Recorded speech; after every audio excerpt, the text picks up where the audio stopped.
દોસ્તો, કોઈ દેશ અથવા રાજ્યને તેના સ્થાનેથી જો નીચે લાવવું હોય તો એના માટે બે ફંડા છે. એક, એની શિક્ષણ નીતિ તળિયે લઈ જાઓ અથવા એના યુવા શક્તિને કોઈ પણ રીતે ડિમોરલાઇઝ કરો. આપણી ગુજરાત સરકાર ધીમે ધીમે શિક્ષણ નીતિ તળિયે લઈ જતી હોય તેવું લાગે છે.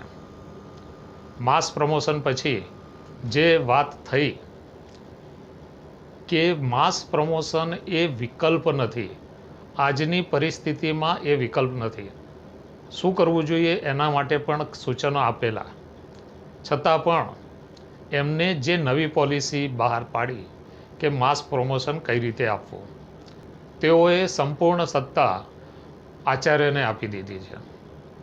આચાર્ય પણ માનવી છે, તેથી ક્યાંક વહાલા અને દવલાઓની નીતિ અખત્યાર થઈ શકે છે. કેટલાક મહાનગરોમાં એકમ કસોટી ઓનલાઈન ઘરેથી જ થઈ છે.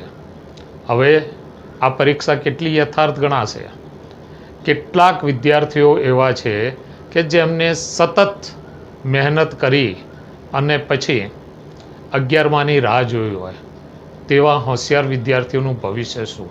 આચાર્યને તમામ સત્તા આપવામાં આવી છે અને પરિણામ સમિતિ પણ સ્કૂલ જ બનાવશે, તો બોર્ડનું કોઈ પણ જાતનું મોનિટરિંગ રહેશે નહીં. પછી એવું કહેવામાં આવ્યું છે કે DEO તમામ સ્કૂલોના વિદ્યાર્થીઓના પરિણામનું મોનિટરિંગ કરશે.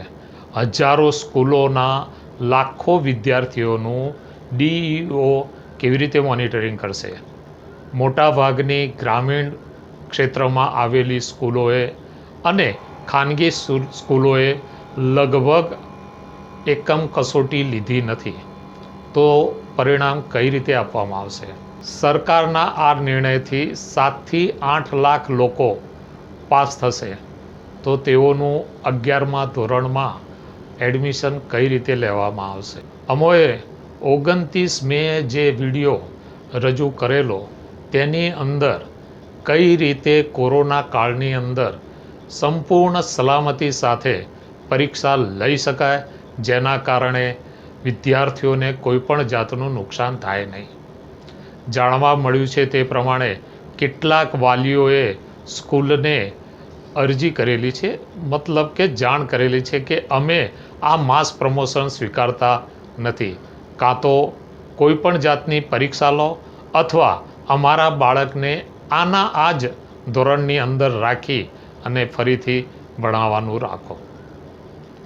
હવે ગુજરાત સરકારે આ બધી જ વસ્તુઓ ધ્યાનમાં લઈ અને હું માનું છું ત્યાં સુધી એવી નીતિ અખત્યાર કરવી જોઈએ જેના કારણે હોશિયાર વિદ્યાર્થીઓને કોઈ પણ જાતનું નુકસાન થાય નહીં.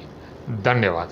હાય મિત્રો, તમને અમારો આ વિડીયો પસંદ આવ્યો હોય તો આ વિડીયોને લાઈક કરો, શેર કરો, સબસ્ક્રાઈબ કરો અને બેલ આઇકન પ્રેસ કરવાનું ભૂલતા નહીં. ધન્યવાદ.